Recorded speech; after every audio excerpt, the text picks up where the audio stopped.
जय हिंद दोस्तों, नमस्कार, आदाब, सत श्री अकाल। दोस्तों, जैसे कि आप सभी जानते हैं कि सुदर्शन न्यूज चैनल ने 11 सितंबर लोक सेवा आयोग यानी यूपीएससी में मुस्लिम समुदाय के लोगों पर यूपीएससी में घुसपैठ पर विवादित शो चलाया। फिलहाल दिल्ली हाईकोर्ट ने इस शो पर स्टे लगा दिया है, जिसके बाद सुप्रीम कोर्ट ने इस स्टे को पलटते हुए शो को चलाने की अनुमति दे दी।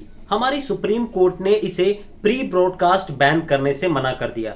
जस्टिस डीवाई चंद्रचूड़ की अगुवाई वाली बेंच फिलहाल इस भड़काऊ शो के खिलाफ दायर याचिका की सुनवाई कर रही है। 16 सितंबर को कोर्ट ने इसके बाकी शो पर भी बैन लगा दिया है। इसके साथ ही जस्टिस चंद्रचूड़ ने कहा कि सुप्रीम कोर्ट का किसी भी चीज के ऊपर स्टे लगाना एक न्यूक्लियर मिसाइल जैसा है, लेकिन क्योंकि इसके ऊपर कोई भी कार्यवाही नहीं कर रहा था, इसके लिए हमें दखल देना पड़ा। सुदर्शन न्यूज चैनल के सुरेश चौहानके ने इस शो को इन्वेस्टिगेशन जर्नलिज्म का तमगा दिया, साथ ही एंटी नेशनल गतिविधियों का खुलासा करने का दावा भी किया। लेकिन 1 घंटे के चले इस शो में बहुत सारे गलत सूचनाओं का सहारा लेकर एक कॉन्स्पिरेंसी थियरी यानी कि एक मनगढ़ंत कहानी बनाने की कोशिश की गई। सुरेश चौहानके ने इस शो में दावा किया कि कैसे मुस्लिम कैंडिडेट को सरकार के द्वारा फायदा पहुंचाया जाता है, इसमें हिंदू धर्म से जुड़े लोगों का कितना नुकसान होता है। इस शो के दौरान लगभग यही बताया गया है।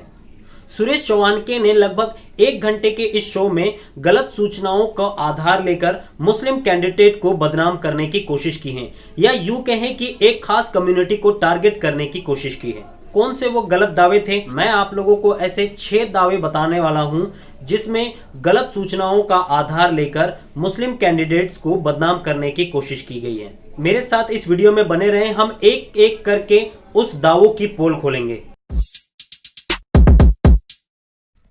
सुरेश चौहानके का पहला झूठ। सुरेश चौहानके का जो सबसे पहला दावा था, अचानक से यूपीएससी की परीक्षा देने में मुस्लिमों की तादाद बढ़ गई है, जिससे पता चलता है कि मुस्लिम भारतीय नौकरशाही में प्लानिंग के तहत घुसपैठ कर रहे हैं। इस बात में कितनी सच्चाई है, उसकी हम जांच करेंगे। यूपीएससी 2019 के परिणाम 4 अगस्त 2020 को आए।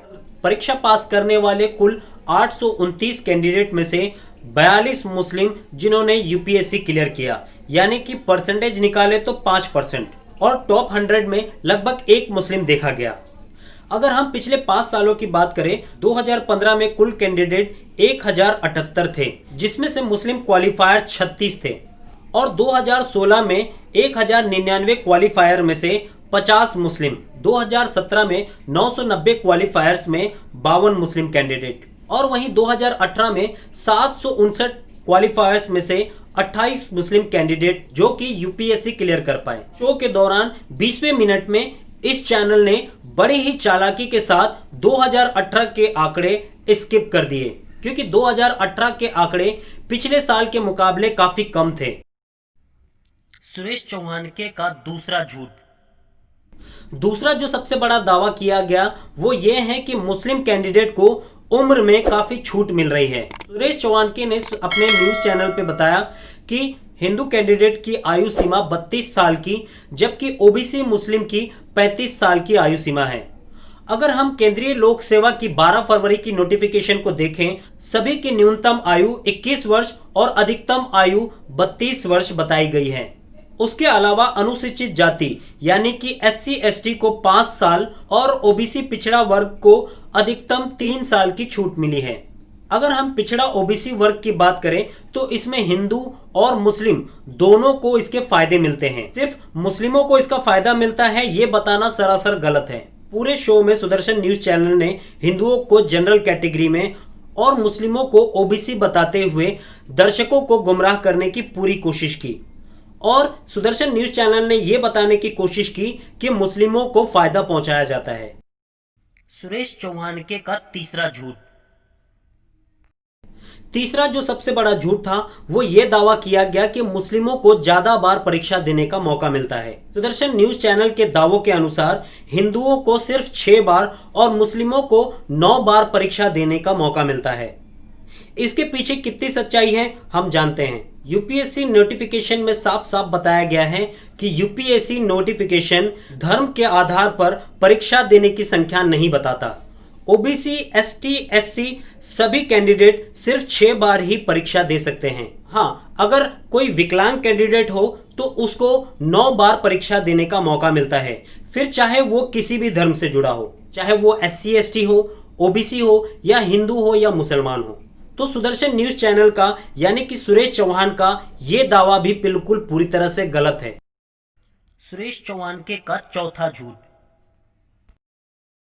सुदर्शन न्यूज चैनल का चौथा जो दावा था वो ये बताता है मुस्लिम कैंडिडेट का क्वालिफाइंग मार्क्स बहुत कम होता है। शो में करीब 45वें मिनट में सुरेश चौहान ने यह दावा किया कि मुस्लिम्स के लिए कट ऑफ मार्क्स कम होते हैं। सुरेश चौहान के ने मुस्लिम और हिंदुओं के 2009 की क्वालिफाइंग मार्क्स की तुलना की। इसके पीछे कितनी सच्चाई है वो आप इस चार्ट से पता कर सकते हैं। यूपीएससी हर साल प्रीलिम्स और मेंस का कट ऑफ मार्क्स जारी करती है। चार्ट देखकर साफ साफ पता चलता है कि कट ऑफ मार्क्स किसी का धर्म देखकर नहीं किया जाता, बल्कि ये सामाजिक और आर्थिक अंतर के तहत दिया जाता है, फिर चाहे वो किसी भी धर्म का हो। तो सुरेश चौहान के का ये दावा कि मुस्लिम कैंडिडेट को कट ऑफ मार्क्स कम दिया जाता है बिल्कुल सरासर गलत है। सुरेश चौहान के का पांचवा झूठ। सुरेश चौहान के का पांचवा दावा यह था कि सिर्फ मुस्लिम कैंडिडेट के लिए फ्री कोचिंग सेंटर दिए गए हैं। इस दावे में कितनी सच्चाई है हम उसके बारे में बात करेंगे। आइए उसकी जांच करते हैं। सुरेश चौहान के ने शो के 47वें मिनट पे कहा कि पूर्व प्रधानमंत्री मनमोहन सिंह ने 4 कोचिंग सेंटर खुलवाए थे जो कि मुस्लिम्स यूनिवर्सिटी में चालू किए गए हैं और उसमें मुस्लिम कैंडिडेट ही फ्री कोचिंग सेंटर में फायदा उठाते हैं। जबकि द प्रिंट के एक आर्टिकल के मुताबिक सरकार ने साल 2009 और 10 में 5 कोचिंग सेंटर खोले थे। सिविल आयोग और सरकारी परीक्षाओं की तैयारी करवाने के लिए ये कोचिंग सेंटर अनुसूचित जाति के लोगों के लिए सुविधा मुहैया कराने के लिए खोला गया था। आपको बता दें कि दिल्ली जामिया मिलिया इस्लामिया में बना कोचिंग सेंटर इस यूपीएससी जिहाद का केंद्र बना हुआ है। सुरेश चौहान के ने जामिया से पढ़कर यूपीएससी एग्जाम क्लियर करने वालों को जामिया का जिहादी बताया है। राजस्थान के बंसवाड़ा में पुलिस एसपी कविंद्र सिंह सागर उन्होंने 2014 में जामिया मिलिया इस्लामिया के कोचिंग सेंटर से पढ़ाई की थी। उन्होंने बताया कि जामिया मिलिया इस्लामिया के कोचिंग सेंटर में न सिर्फ मुस्लिम बल्कि एससी एसटी और महिलाओं को भी सुविधाएं दी जाती है। इसके अलावा सामाजिक न्याय और सशक्तिकरण मंत्रालय एससी और ओबीसी स्टूडेंट को बिना धर्म के आधार पर फ्री कोचिंग देता है। इसके अलावा सुरेश चौहान के ने मुस्लिम कैंडिडेट को फ्री कोचिंग देने के लिए ज़कात फाउंडेशन के ऊपर निशाना साधने की कोशिश की है, जिसके बाद ज़कात फाउंडेशन ने सुदर्शन न्यूज चैनल के खिलाफ याचिका दायर करते हुए ये कहा ये एनजीओ पिछले 11 साल से काम कर रहा है और ये न सिर्फ जरूरतमंद मुस्लिमों एससी एसटी लोगों को भी फ्री कोचिंग देता है। सुरेश चौहान के का छठवां झूठ। सुरेश चौहान के शो में जो छठा दावा किया गया वो ये किया गया कि मुस्लिम कैंडिडेट को इंटरव्यू में ज्यादा तवज्जो दिया जाता है। इसे सही ठहराते हुए सुरेश चौहान के ने अपने शो में एक वीडियो क्लिप चलाया। वो वीडियो क्लिप बिल्कुल आधा अधूरा था और लोगों को गुमराह करने की कोशिश की गई थी। दरअसल वो वीडियो एक प्राइवेट कोचिंग सेंटर यानी कि दृष्टि आईएएस का था, जो कि एक कैंडिडेट जिसका नाम अजरुद्दीन जहीरुद्दीन था उसके इंटरव्यू का वो वीडियो क्लिप था। एक वीडियो क्लिप चलाया गया जिसमें कुछ लोग अजरुद्दीन जहीरुद्दीन का इंटरव्यू ले रहे थे और साथ ही उसे ये कह रहे थे कि बहुत कम मुस्लिम कैंडिडेट होते हैं जो यहां तक पहुंच पाते हैं और साथ ही उसका हौसला बढ़ाने के लिए इंटरव्यूअर ने कैंडिडेट को अपना इंटरव्यू दूसरों से अलग एक्सपेक्ट करने की सलाह दी। इंटरव्यूअर ने अजरुद्दीन को इंटरव्यू के दौरान उनके सामाजिक और आर्थिक परिवेश के कारण आने वाले चुनौतियों को गिनवाया ताकि वो अपना इंटरव्यू अच्छे से अच्छा दे सकें। तो दोस्तों ये सारे झूठों का इस्तेमाल सुरेश चौहान के ने अपने शो में किया।